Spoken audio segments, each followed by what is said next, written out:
নমস্কার সকলকে। Hello everyone, নমস্তে সবিকো, good evening to all of you, শুভ সন্ধ্যা। আমাদের জীবনে অনেকগুলো বিষয়ের মধ্যে এই দুটো বিষয় নিয়ে এর আগে আমি বলেছি কথা, কিন্তু এই পয়েন্ট অফ ভিউ থেকে বলিনি। সেটা হলো রাগ আর জেদ। জেদ একটা এমন জিনিস যেখানে পজিটিভিটি বা সদর্থক বিষয়টা আছে।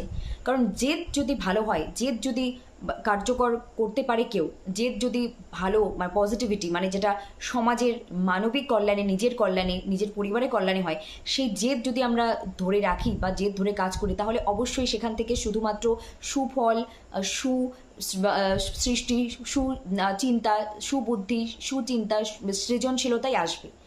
কিন্তু অপরপক্ষে রাগও ভীষণ জীবনে দরকার, কিন্তু রাগটা বেশিরভাগ ক্ষেত্রেই ধ্বংসাত্মক বা আমাদের ডিস্ট্রয় করে, আমাদেরকে ধ্বংসলীলার দিকে, ধ্বংসাবলীর দিকে নিয়ে যায়। তাই রাগটাকে কন্ট্রোল করতে পারা খুব ভালো জিনিস। জেদ থাকা ভালো, কিন্তু সেটা ঠিক জেদ হলে, কিন্তু অকাজের জেদ হলে কিন্তু ওটাই আবার মারাত্মক ক্ষতি নিয়ে আসতে পারে। কিন্তু রাগ এমন একটা জিনিস যেটা আমাদের ম্যাক্সিমাম সময়ে ক্ষতিটাই করে। তাই রাগটাকে কন্ট্রোল করা আমাদের কিন্তু উচিত। প্রত্যেকটা মানুষই এগুলো দ্বারা প্রভাবিত আমরা হই, নয়তো আমরা মানুষের মধ্যেই পড়বো না। কিন্তু আমরা একটা সময়ের পর বুঝ আসার পর তখন কিন্তু এগুলোর উপর আমাদের কাজ করতে হবে। তবে গিয়ে আমরা আমাদের সার্বিক কল্যাণ, সার্বিক গঠনের পাশাপাশি নিজের কাজ, সার্বিক মানেই সব কিছু চলে আসবে, শরীর স্বাস্থ্য কাজকর্ম অবশ্যই উন্নতি হতে বাধ্য। ধন্যবাদ।